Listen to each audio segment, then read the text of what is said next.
Today, I'm going to be showing you how to level up your prompt game using ChatGPT's new plugin called PhotoRealistic. First, we need to go into ChatGPT-4 and select plugins. Search for PhotoRealistic and install. From there, you need to toggle it on in the settings. From this point, we're going to start typing our Midjourney prompt, and what this does is elaborates in great detail and with various settings you didn't even know existed for Midjourney. I'm not a photographer, so this is very helpful in what lenses, cameras, style should be put in your prompts, and it does it all for you. Let me show you how detailed this plugin gets with just a 7-word description. Let's see how it did. Imagine a late night scene in Osaka, where a Japanese street vendor is selling ramen under the glow of a neon light. The vendor's stall is a beacon of light in the otherwise quiet street. The vendor, a middle-aged woman with stern yet welcoming expression, is meticulously preparing the ramen. Use a Canon E05D Mark V DSLR camera with the EF 2470mm 2.8 liter USM lens for a medium shot that captures the vendor's focus and the intricate detail of the food preparation.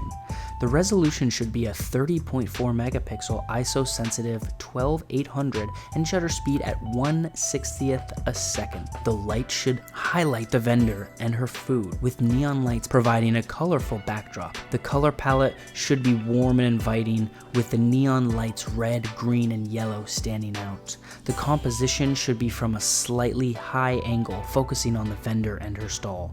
With the quiet street in the background, the style should have hyper-realistic, hyper-detailed, highly detailed, and high-resolution 16K AR16:9 v5.1 style RAW Q2 S750 version 5. This is from a simple prompt stating, type me a Midjourney prompt for a neon-lit Japanese street vendor selling food. This was the second one. These are very photorealistic. I'm pretty impressed. Just the intricate detail. Like what is this? These lanterns are such a nice touch, and this is all AI. Here was one of my final images as well. Even the calendar on the wall, if we look closely, we can see a few graphical errors here, but everything else looks pretty symmetrical. You know, just some stacked food over here. They really captured that vibe that I wanted, even though I've never been there.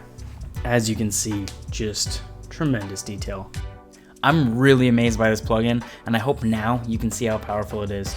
My tip would be to use the 2 prompts that it gives you, and then use your real brain, not ChatGPT, and pull out anything or add anything you think are noteworthy prompts to further engineer this perfect prompt for you. Now, I hope this elevates your prompting game. I know it has for me, so good luck and stay safe.